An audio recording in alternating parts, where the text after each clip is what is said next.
occupy your seats. We are starting our second last session of the day, and I request Ms. Isha to introduce the speaker to us.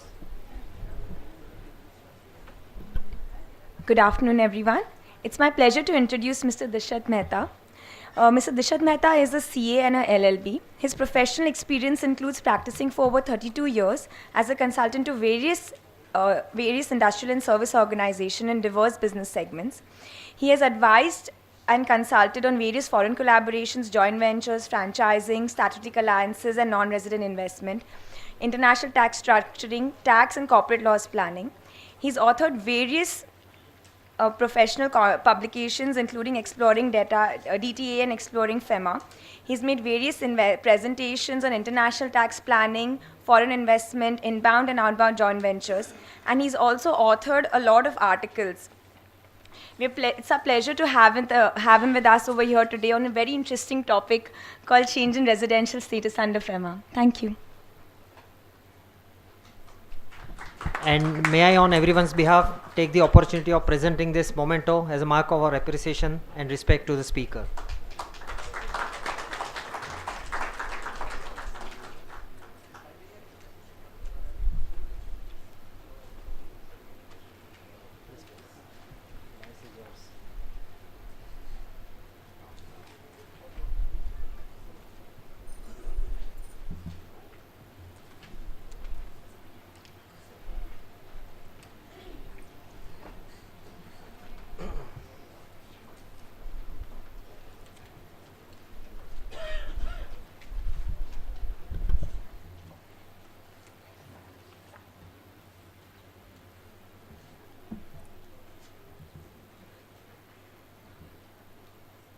Good afternoon, everyone.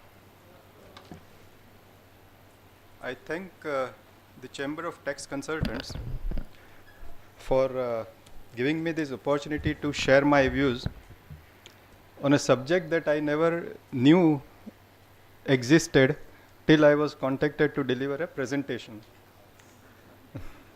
And my first reaction when Paresh contacted me was, I said, what is there to speak on this? It's something, maybe it can get over in 10 or 15 minutes. I also thank all of you that after the high decibel election season that we have been witnessing, and even after the voting is over, you have still chosen to listen to me,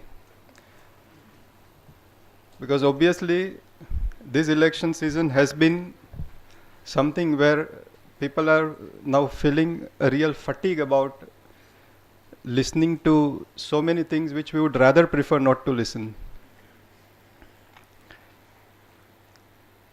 I must admit that Paresh has also given me certain valuable suggestions, because I worked and reworked on my presentations at maybe 3-4 times, and thereafter I sent it to him, and then he made certain suggestions which I incorporated.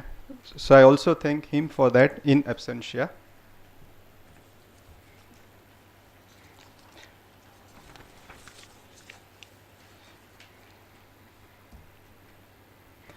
At the outset, I will clarify that this is a presentation which is limited in its scope only to individuals. Because when we talk of change in residential status, it is something which would normally be a case only in case of individuals. So as far as the overview is concerned, what I intend to cover is a recap of the residential status, where we'll look at both how a person is considered a resident and also how he or she is considered a non-resident. Then we'll look at the transition aspect. That's where a resident becomes a non-resident or a non-resident becomes a resident. Then we'll look at the implications in both the cases with respect to assets and liabilities in India of a resident who has now become a non-resident, and assets and liabilities outside India of a non-resident who has now become a resident. And then there are certain planning, care and caution pointers, and as I mentioned, they are merely pointers because this could be individual case specific, and therefore one can only mention that yes, if you come across this kind of a situation, then you may need to look at these aspects also. And really speaking, those aspects are not part of FEMA per se, and so I can safely say that they are out of syllabus as far as I am concerned. Now we take up the recap of residential status.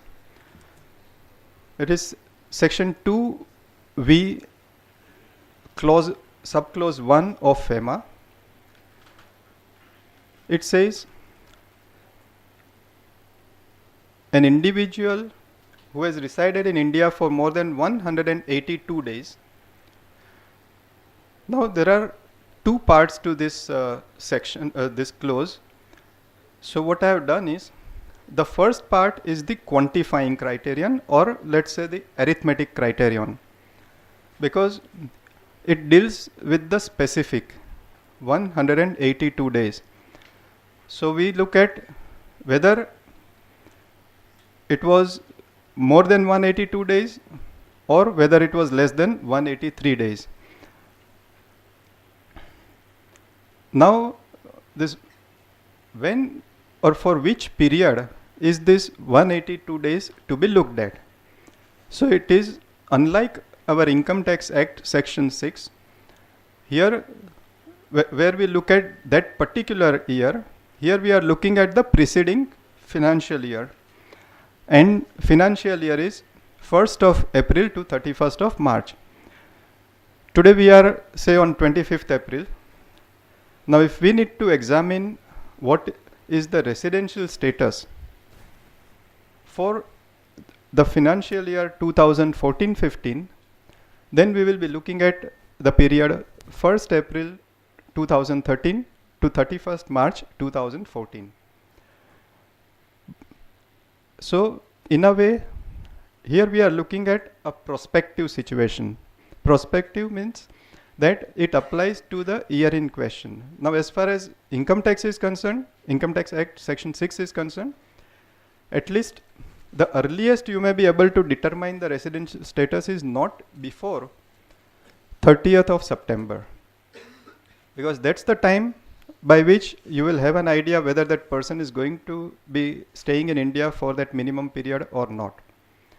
And of course there are several other aspects relating to either that 4 year, number of days stayed during the 4 year or 7 years, etc.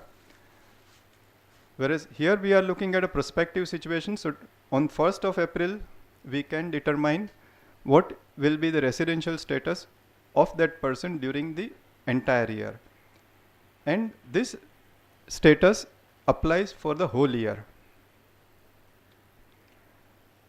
After having determined about the number of days under the quantifying criterion, there comes the second part where we look at the qualifying criterion.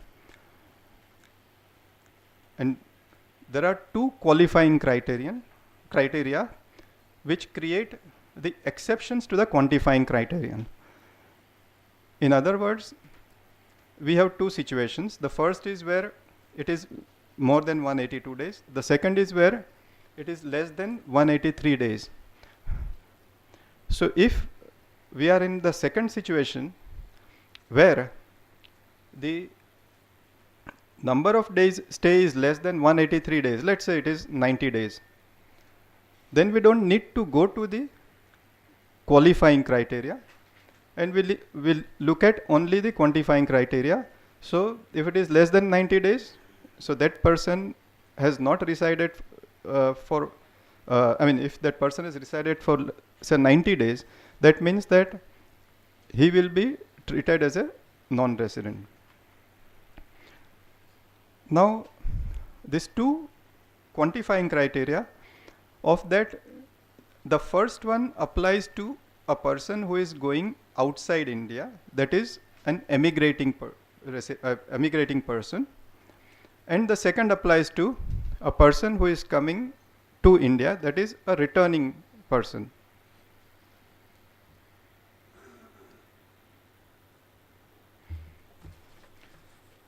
Now, what does that? Now, what does the first criteria, that is capital A, which applies to the emigrating Indian, say? A person who has gone out of India or who stays outside India for. Now, there are three purposes which are mentioned there. A, employment, for taking up employment outside India, or taking up business or vocation outside India, or in such other purpose and circumstances as they indicate that the person desires to stay outside India for an uncertain period. So, assuming somebody leaves India, say on 1st of December, and right from 1st April, in the preceding financial year, that is 31st of March 2013, 1st of April 2013 to 31st of March 2014, he was in India for more than 182 days, and on 1st of December 2014, he leaves India.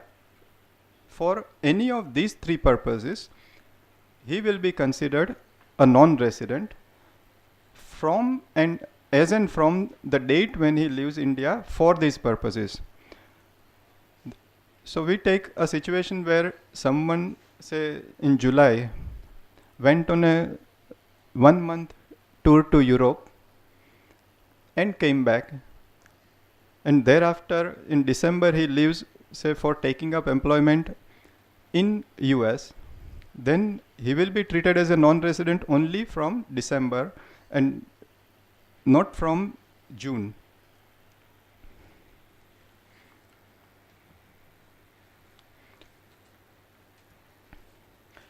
In fact, this concept is very important. So, in case any of you has any doubt about that, we can clarify it right away, because this is something, as I have always realized, that there are two aspects in FEMA.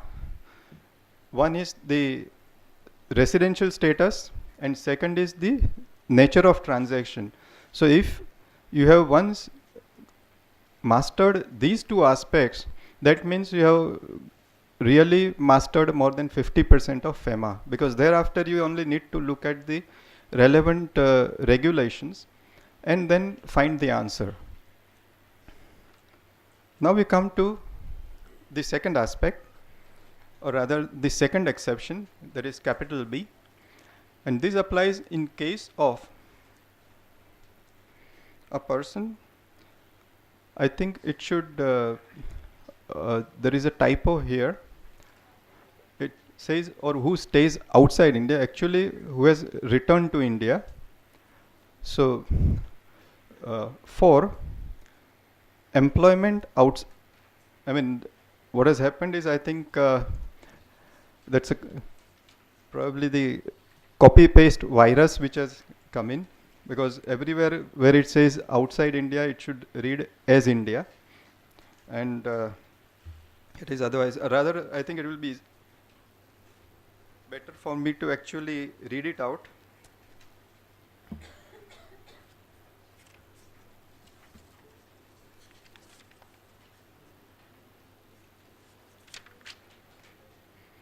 It says a person who has come to or stays in India in either case, and then otherwise then employment on taking up employment in India, or for carrying on in India a business or vocation in India, or for any other purpose in such circumstances as would indicate his intention to stay in India for an uncertain period. So wherever at 4 places outside comes in, it is actually in India.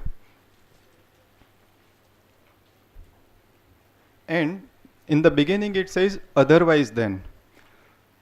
So if a person who was staying outside India comes to India otherwise then for any of these 3 purposes, then even if he has stayed in India for a period of more than 182 days in the preceding fiscal year, he would still be termed or treated as a non-resident. Illustratively,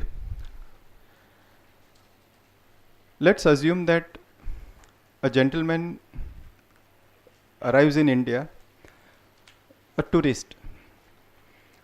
While in India, he falls sick and he has been admitted to the hospital, and for whatever reason he cannot be shifted and he is required to stay here for a period of about, say, 2 years in the hospital.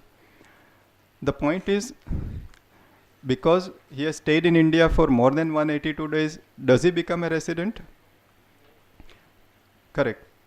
He does not, simply because the purpose for which he stayed in India was otherwise than A, B and C, and therefore he will not be considered a non-resident, a resident on that ground.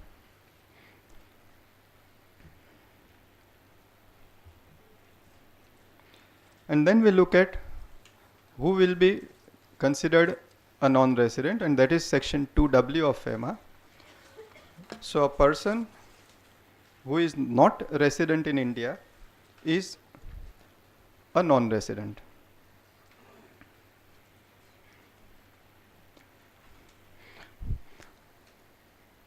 Generally, the residential status is for the entire fiscal year.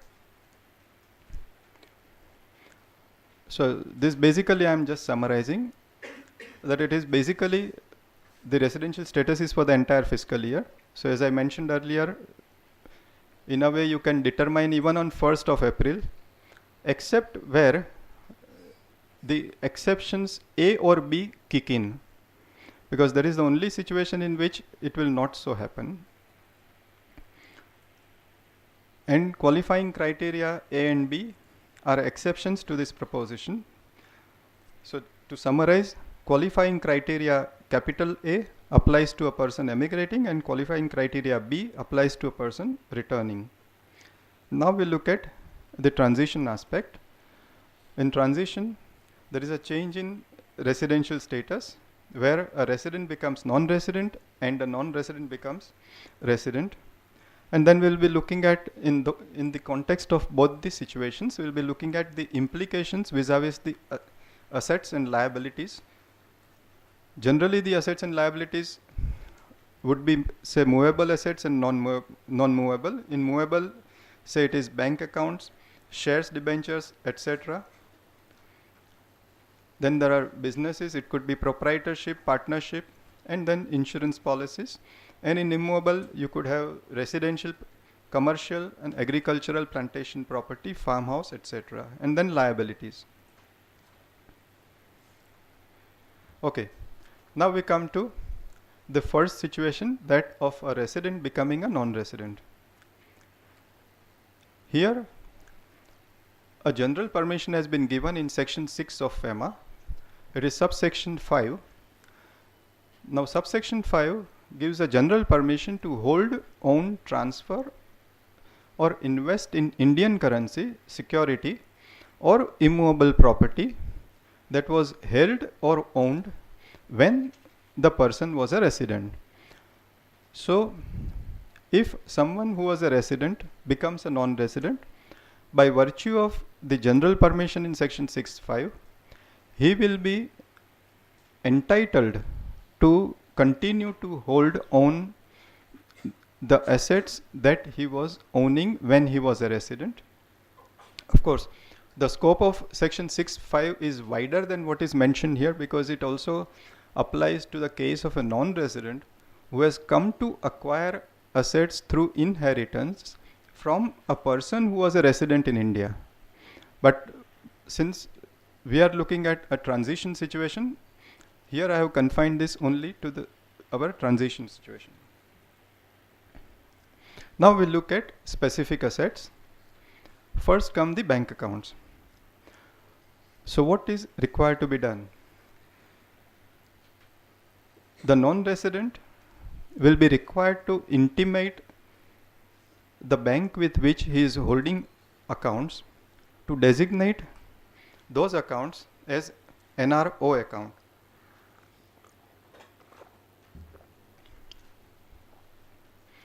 Now here,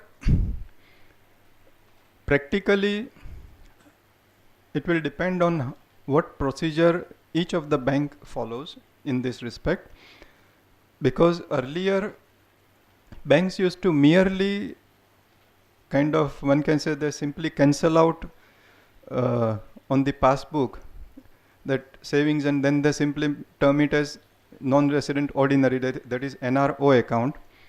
But I think after this computerization has come in, the banks, at least some of the banks, have been known to close the earlier account and open a fresh account.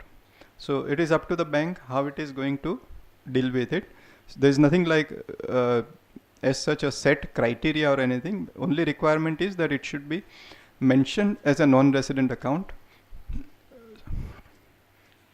Yeah. Pardon? So if it is a joint account, then as far as if the first holder becomes a non-resident, then it will have to be termed as NRO account.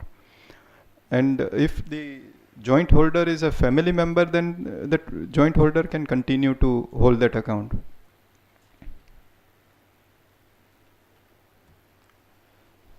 Now after that person becomes a non-resident, out of the balance in the NRO account, he can repatriate up to US dollars 1 million during each financial year from that account. So if someone has that kind of a balance lying in the account, or he has certain assets, and if he has sold those assets and those proceeds have been deposited in the NRO account, then out of that amount can be repatriated. So even to take, but then it can be done so provided the account is an NRO account. So even for this reason, it is absolutely imperative that as soon as a person becomes a non-resident, he should take steps to ensure that his accounts are designated as NRO accounts.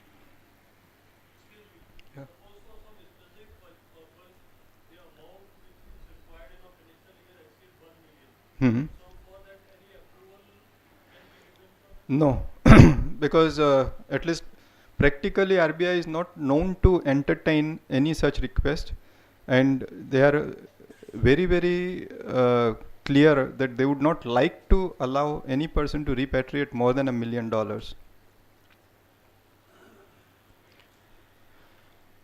The second aspect that needs to be borne in mind is that if any investments are made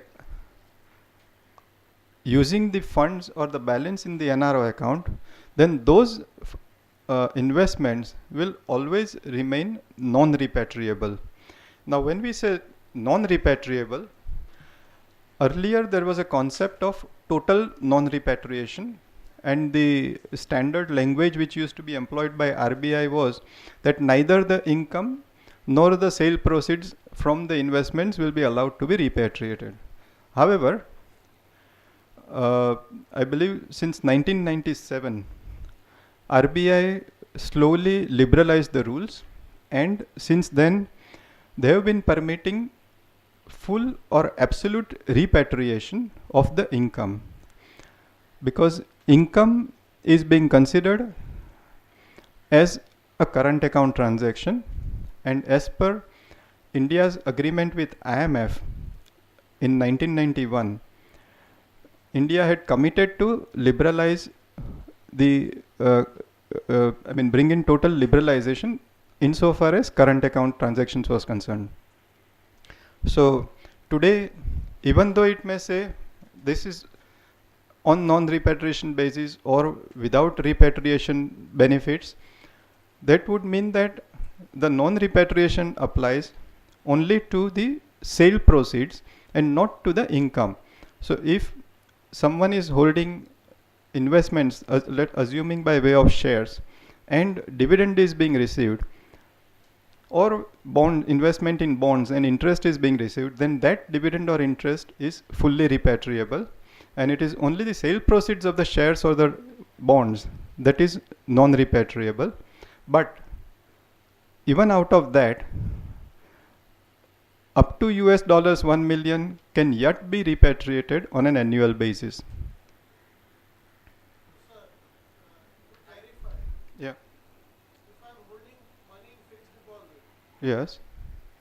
and I liquidate that fixed deposit fully in current account. Hmm. So fixed deposit was on investment account, Hmm. which I liquidated, put it in my savings bank account, and from that I make remittance. Up to $1 million. 1 million, no problem. No. But then see, now Then it's a question of capital account and current account both getting used. no, because fixed deposit in any case was your capital account. So it remains as capital only. It is only the interest on fixed deposit that is your current account. That means in a year, if I'm earning say 10 lakh rupees and interest, Yes. and I have another $1 million plus 10 lakhs I can remit. Yes. That means from my NRO. Yes. In fact, there are practical instances of several industrialists who have become non-residents, in whose case, industrialist promoters, in whose case the remittance on dividend from the dividend may run into millions of dollars. But as far as the sale proceeds of the shares are concerned, it is only $1 million. So you could have part A and part B both together, which can exceed 1 million. In a, Part A being capital, which is restricted to 1 million, hmm, and part B meaning income generated during the year, yes, which can be any amount. yes. Let's say during the year, let's say 2 or 3 years, the capital is, current account transaction is being curated. Hmm. Can I remit the entire money or See, on that, as such, there is no clarity as such, but my personal view is that a current account transaction retains the character of being a current account transaction forever, as long as I can establish that this was, let's say, income on my investments, and which I have not earlier repatriated. So if I can establish that, then according to me, that should be possible to repatriate. Pardon? No, because the bank will insist on obtaining a CA certificate. So then the CA will have to certify that yes, this is something which has come out of this income, and this is something which has come out of sale proceeds. And from a practical perspective, it may even make sense to have, because when we talk of this possibility, it is obviously where the amounts are substantial, obviously much more than $1 million annually. So then it may even make sense to have two separate accounts. So one account where the income goes in, and the other account where the sale proceeds go in.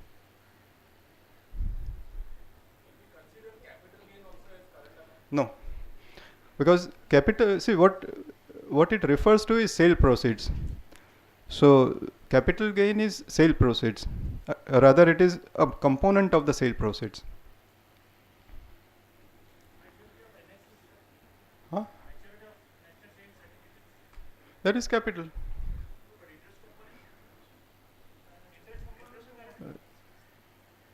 If it is interest, which you can establish that as interest, then yes, then it will you can take it out. But when will someone have even maturity exceeding $1 million in NSCs?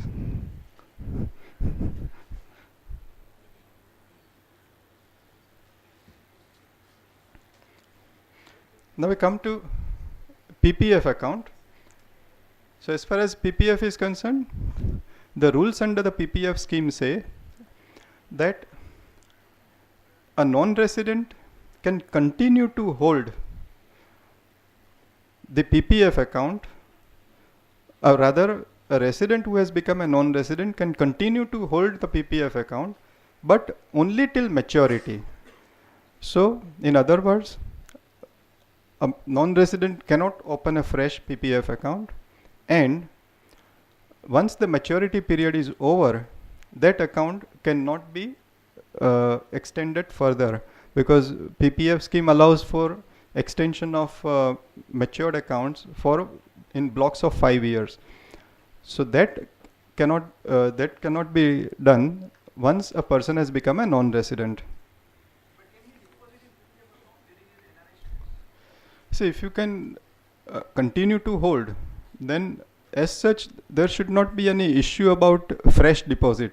In any case, PPF scheme requires that you need to deposit minimum 100 rupees every year. 500, now it is 500.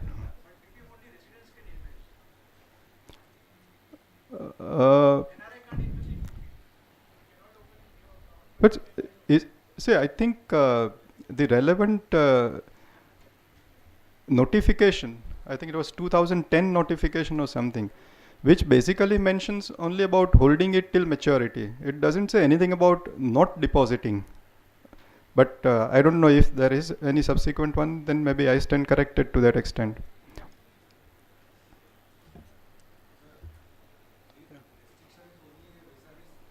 PPF account, and the restriction is only vis-a-vis opening a PPF account and its continuation after maturity. There is no mention about deposit, so one can freely deposit. So that's what I will assume. And see, in any case, this is something where, assuming that you have not made the declaration and you have deposited, the only consequence which I can think of is that the state bank or whichever bank, they may say that fine, after you have renewed or extended that account, we will not pay you any interest. That is only the penalty. That could be the only consequence.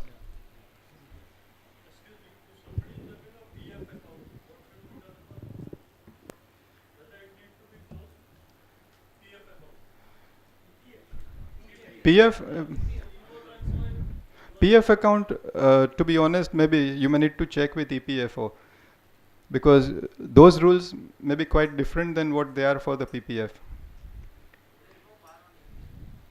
Pardon?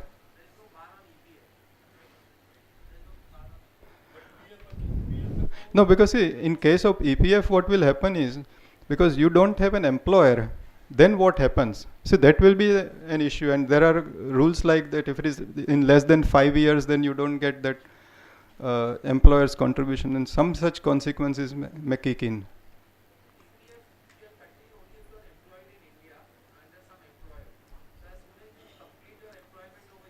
Correct. Mm-hmm. Correct.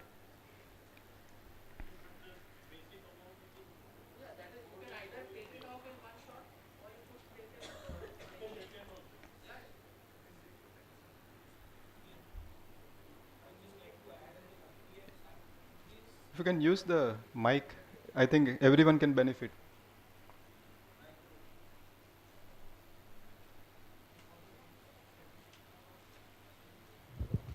I would just like to add on the EPF part. So since there will be no employer, what the EPF rules say that you can either withdraw it, or if you are not withdrawing, you can still continue to hold it. However, you will be earning interest for a period of 3 years, after which the account will become dormant. Mm-hmm. So basically you'll stop earning interest after that. Okay. And if it is a permanent, you are planning to go permanently outside India, then after 3 years also you can still withdraw the proceeds. But only the consequence will be you will be stop earning interest after a period of 3 years, because the account automatically becomes dormant.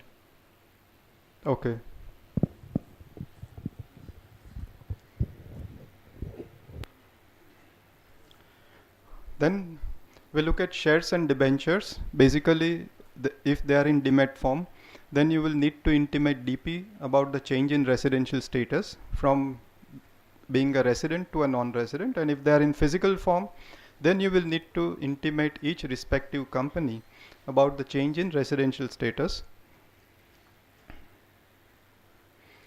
Then we come to proprietorship business. Now here, as such, the only consequence will be that there is a prohibition on carrying on of certain business activity by a non-resident, such as agricultural plantation business, real estate business, trading in TDR, then chit fund and Nidhi. These are the businesses or activities which cannot be carried on. So if someone is carrying on these activities, then obviously he cannot continue his business. Now apart from that, there could be some other restrictions which may also apply. Now these restrictions, like section 3 of FEMA, puts a prohibition on a resident from making any payment to or for the credit of a non-resident. So assuming you have certain debtors, technically those debtors are prohibited from making such payment to you, but that's where the relevant regulations pertaining to carrying on of proprietorship or partnership business come in, and which permit a non-resident of Indian origin to, or that is an NRI, non-resident Indian citizen or a person of Indian origin, it permits to carry on the business except the activities which I have mentioned earlier. So if he is holding an agricultural land as such, there is no issue. If he is trading in agricultural land, then there could be, as a business, or he is actually carrying on cultivation, then that could be something which may be attracted, in the sense at least he may need to intimate RBI about that. And generally I think what RBI, the view that RBI appears to have been taking is that yes, this is something which you are carrying on earlier, so that you can continue to carry on, but like you cannot purchase any fresh land or carrying on some other agricultural plantation business than this.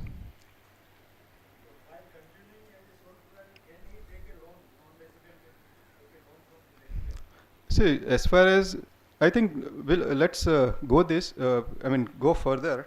Some of these questions may be answered later on, because as per the time allotted to me, we are left with just about 15 minutes. Now we come to partnership business. So here again, similar prohibitions apply. Prohibition on business activity that can be carried on by firm. So there, agricultural plantation business, real estate, trading in TDR, chit fund, Nidhi, etc. So these are the prohibited activities. So if a partnership in which the non-resident is a partner is carrying on this, then that is something which may not be possible henceforth. Second requirement is that the firm will be required to deposit the share of profit of a non-resident partner in his NRO account, in the sense that simply crediting it to his capital or current account in the books of the firm will no longer be workable or possible. As far as insurance policies are concerned, the non-resident can continue to hold those policies. As far as the residential property is concerned, he can continue to hold as well as freely transfer it.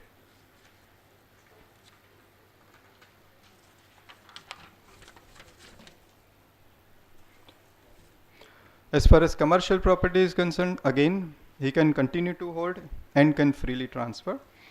As far as agricultural or plantation property or farmhouse is concerned, he can continue to hold. Now, when we come to transfer,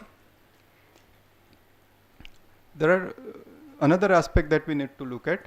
Is he an Indian citizen or he is a non-Indian citizen? So if he is an Indian citizen, he can transfer that agricultural plantation property only to a resident. And if he is a non-Indian citizen, he can transfer that only to a resident Indian citizen. So this is something which may need to be kept in mind. As far as the liabilities are concerned, there is no effect on the borrowings which are made when resident. And now I think the next bullet answers the question which was there. As far as a non-resident is concerned, the real restriction that is being faced is by the lender. So it is, if the lender wants, as in respect of existing borrowing, there is no issue. But if it is renewal of existing borrowings or existing loans or fresh lending, then the lender will face the restrictions, and it may be possible only if the relevant notification, that is notification 4, permits so. Sometimes the lender doesn't want to renew it, but the one who is borrowed is not in a position to pay. Still the lender is under difficulty. Yes, because in that case, lender will have to specifically seek approval of RBI. Now, when he goes to RBI, obviously, he will mention that my borrower is facing difficulty. RBI will want to know that how do I believe you? If he is facing difficulty, what efforts have you made to recover? And what answer will he give? Because then he will have to have correspondence. He will have to show that he has been instituting or taking legal action against that borrower. So then that is something. Now most of the situations that we come across, they are all kind of like, if I may say so, artificial inability to pay or sham. So those are the cases where it will not be possible for the lender to establish his own bona fide in not able to recover the borrowings. Now we come to the second part of transition, where a non-resident becomes a resident. Now here we have a mirror provision to the general permission which was there in subsection 5 of section 6, and here it is subsection 4 of section 6. So this general permission permits a non-resident, a resident who was a non-resident earlier to hold, own, transfer or invest in foreign currency, security or immobile property that was held or owned by him when he was a non-resident. And as I said, the scope of this provision also is wider, in the sense a resident can continue to hold the foreign currency, security or immobile property if he has received it by way of inheritance from a non-resident. But then, because we are dealing with transition, I have only extracted the provision that is relevant to the transition aspect. Here again we come to bank accounts, so he can continue to hold the bank accounts. Now often the issue comes up about income from the foreign investments.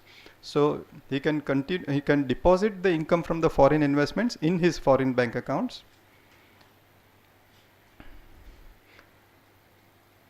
He can use the funds in his bank account, in his foreign bank accounts, to invest outside India. As far as the shares and debentures are concerned, he can continue to hold them. Then comes the business. So the proprietorship business, he can continue to carry on the proprietorship business, but here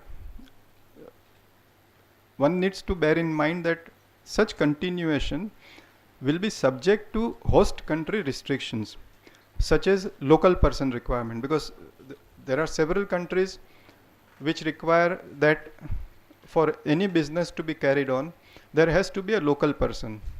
So if a country or the host country has such requirement, then that may be a difficult proposition. However, practically what we have observed is it is very difficult to manage or operate a foreign sole proprietorship business, because the definition of resident in FEMA in section 2V includes a branch, etc. There is branch, office, agency, etc., which is owned or controlled by a resident. So that is treated as a resident. Now, though it may say branch, argument may be that there is no branch because that itself is my principal business. But if it is a sole proprietorship business, then the owner is a resident. So whatever establishment is there can be treated as a branch. So for that reason, it is practically it is difficult to continue a sole proprietorship business outside India, because in that case that business will be treated as a resident, and potentially, or all those restrictions that apply to a resident under FEMA can apply to that business also. So which may make its working very difficult, the operations or management very difficult. Now as far as profits are concerned, yes, he can retain or reinvest profits outside India. Now we look at the partnership business. So he can continue to be a partner in the partnership, and again this is subject to any other requirements of the host country. Compared to proprietorship, it is much easier to manage or operate, since FEMA treats partnership under section 2U of FEMA. Section 2U of FEMA defines a person, and a person amongst the various entities that are covered, a partnership also is treated as a person by itself. So because of that, the partnership will be treated as a non-resident, and no restrictions under FEMA should apply on that partnership.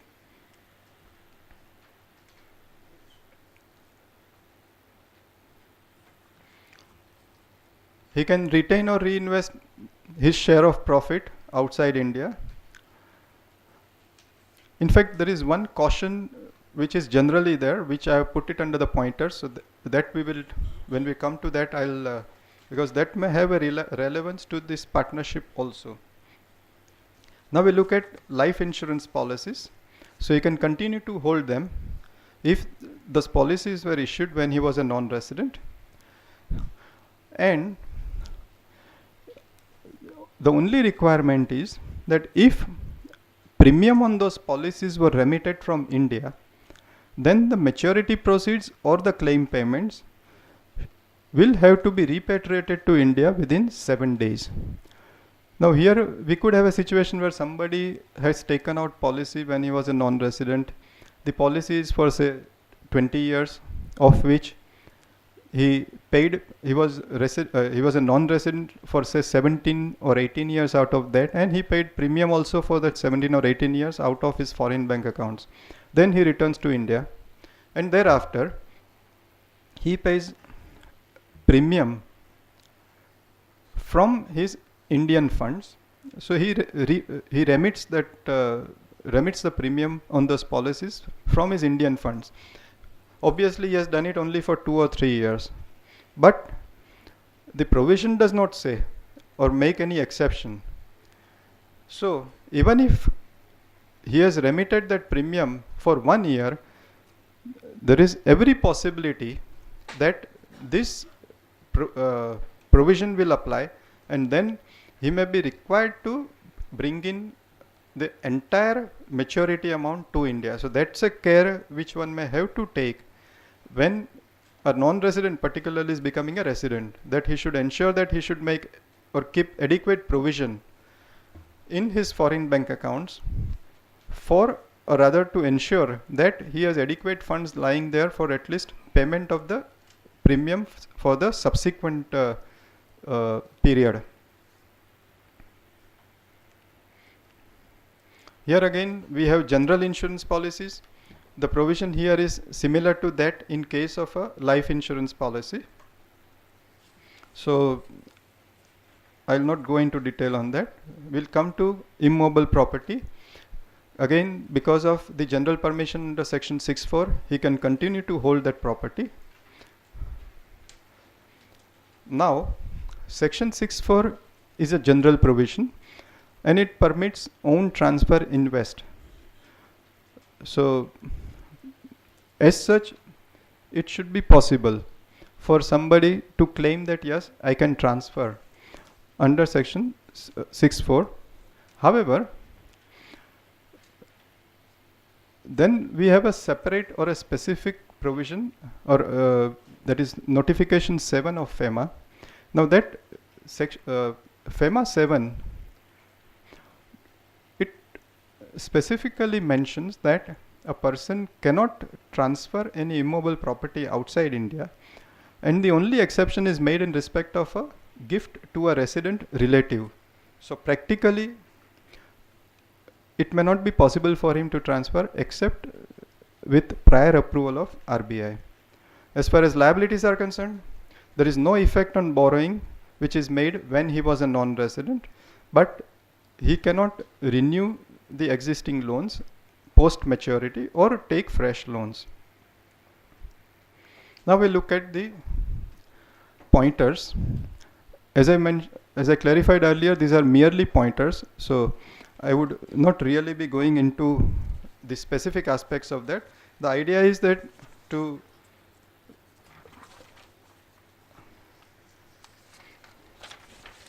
just to ensure that one does not miss out on these aspects. So first is the gold and jewelry. So when a person is going out of India, he may need to declare the gold and jewelry that he is carrying, or somebody who is coming into India will also need to declare.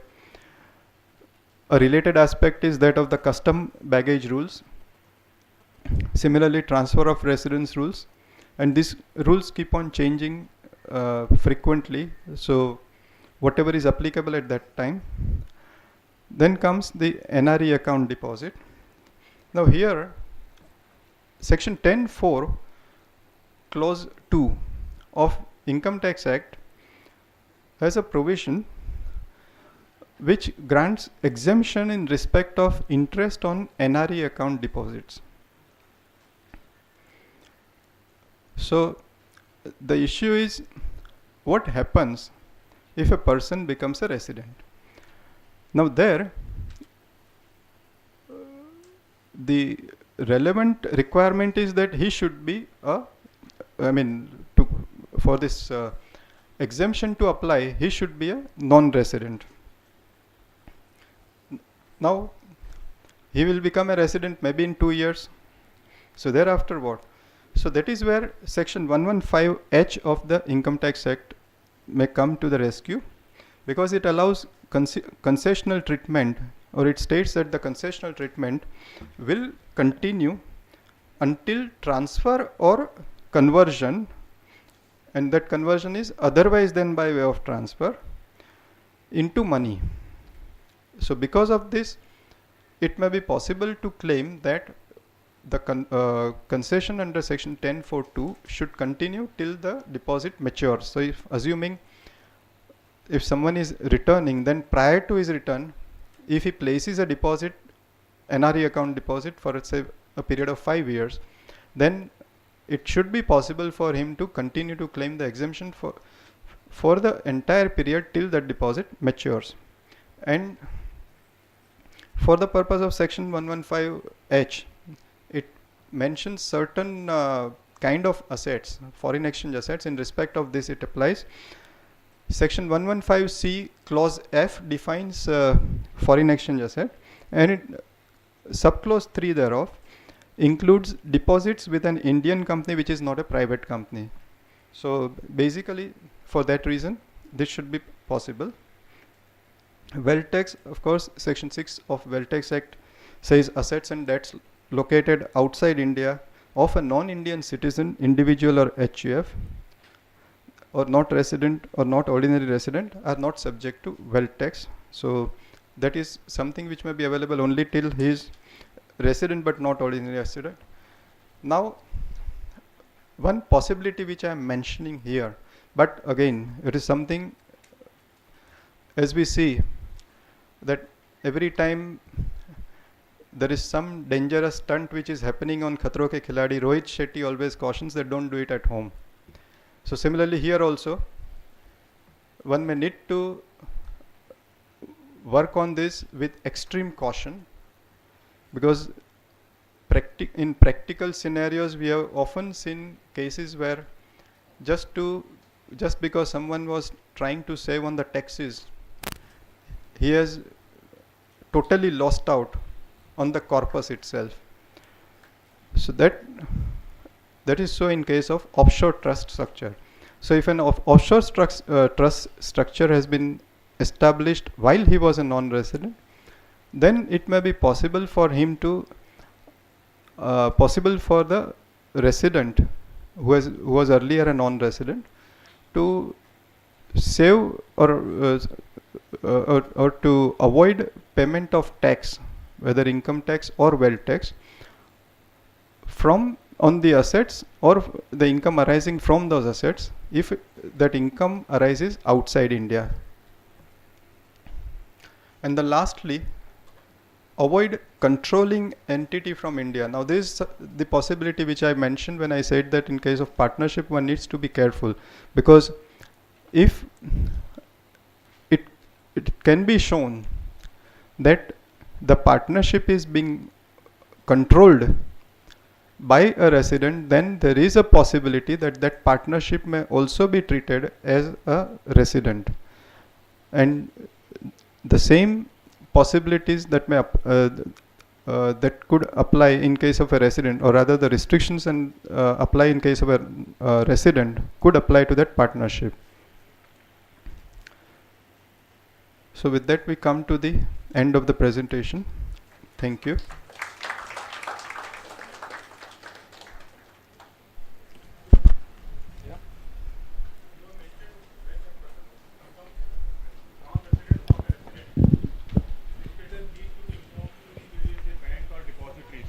Yes. If this is not informed, then what happens and what is the period in which it is required to be informed? So as such there is no period, and when there is no period which is mentioned, I would believe it will be reasonable period. Now as far as the consequences are concerned, again as such there are no consequences mentioned, but because that could as well be treated as a wrong declaration because you have not made the proper declaration on that ground, because obviously you have not made any declaration as such. The issue will come up. What will happen? Let's say you receive income on those investments. Because you have not declared, you don't have an NRO account. Because you don't have an NRO account, how will you be able to remit that? Because what is permitted is only remittance from an NRO account. So that is where indirectly your interest may suffer. When you convert one foreign asset to another, do I need to, when a person who is a resident, here non-resident, is holding, let's say, share in other country, and he convert that shares into another property or another share, can he do that, or he will have to bring that money back?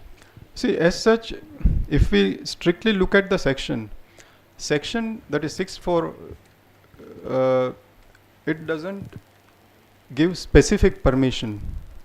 But I think the intention of RBI is that yes, you can continue to have, you can continue to operate or work with your foreign assets in the same manner in which you would have continued if you were a non-resident.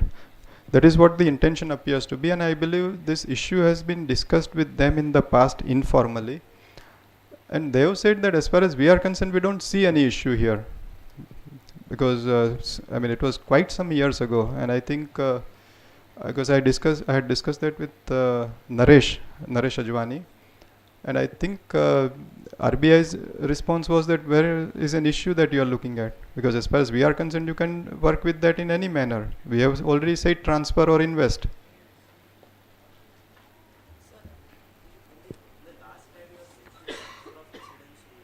Yes. This is under customs. Customs Act, both the baggage rules as well as transfer of residence rules.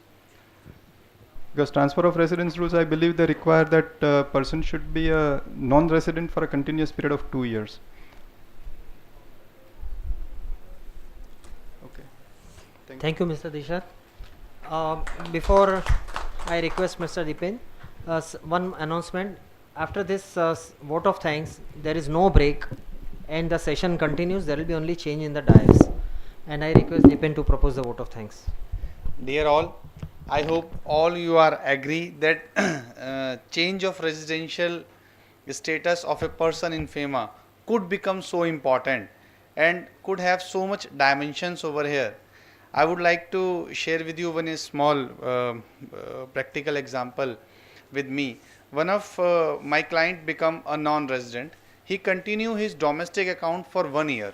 When he met to me, I give my opinion that you should convert your account into the NRO account. We approach to the Reserve Bank for compounding. Reserve Bank say first take post facto approval from the FID section, then we will convert it. We go for post facto approval. Then FID section says take a certificate from the banker that you have not make any debit or credit entry in contravention of FEMA. So we take a certificate from our banker that we have not made any debit or credit entry in bank account against the NRO or which is not supposed to do by the NRI. Then we are not sent for compounding. So this is one of I would like to say that how deep root is the residential status is there, and I would like to thank speaker to create so much energy and buzz about the change of residential status, and I request everybody to join me a very big round of applause of vote of thanks. Thank you.